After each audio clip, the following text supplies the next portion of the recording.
I saw myself being an artist since I was two. I've always wanted to draw or to create or to paint. That's one of the first ones I did. That's the Queen of Hearts. It was Valentine's about 16 years ago.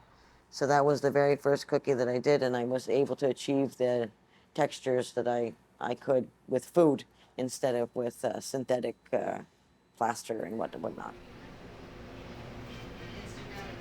So in my early 20s, I studied in fine arts and I loved it, and it was my passion. And my parents are immigrants from Italy, and they were very proud of me that I was able to do all this artistry and on different mediums and stuff. But my father was quite encouraging to let me drop that, and he said to me, you know, God gave you this gift, and I think you should put it in your pocket, and we're proud of you, but you really need to go and get a job.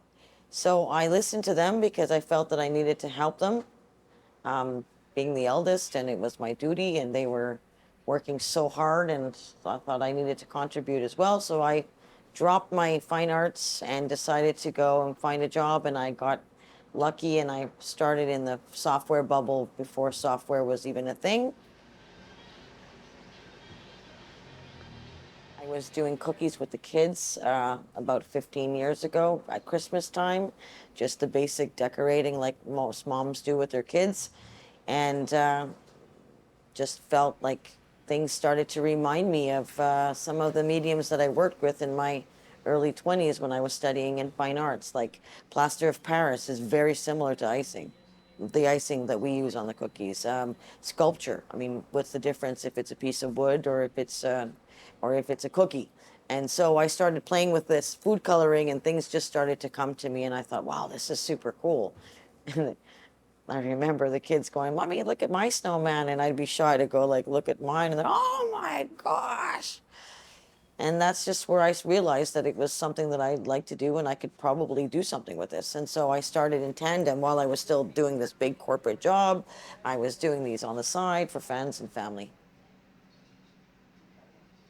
I was speaking to my husband one day, and I said, you know, just always want to do this. Like I just love it. I've got all these ideas, and you know, and my husband said, "So quit your job. I mean, you've done what you had to do." And I said to him, "I'll never make the money I make now." And he said, "So what more do we need? I mean, we're established. The kids are okay. House is paid. What more do we want? You're young. Now's the time to take a chance." So we bought this building, and I called my dad and said, "Dad, I just quit my job this morning, and I bought a building, and I'm going to do this full time." And he said, "Good." I reminded him about this gift that I put in my pocket 27 years ago.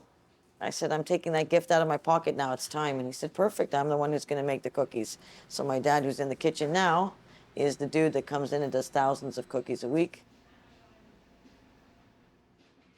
I think it was exactly the way it needed to be. I think destiny sometimes takes its course, and if you let it happen and don't try and push it, it always works in your favor in the end when you're doing what you're made to do. And so for me, I'm here sometimes 70 hours a week, and it's really not that big of a deal. Seriously, like I know it's cliche, but when you're doing something you love and it doesn't feel like you're working at all or you haven't worked an hour in your life, it really is true. Except for mornings like I had this morning. This morning we had an explosion of icing sugar all over the place. You know, it's great because, especially during the pandemic, and my heart goes out to all artisans that are trying to find a place to showcase their goods. And so we invite local artisans to bring their stuff here. We've got this fantastic hot sauce from La Comida. She's a local, and her dad that does bread. And we have a young lady that does these fantastic hair bows.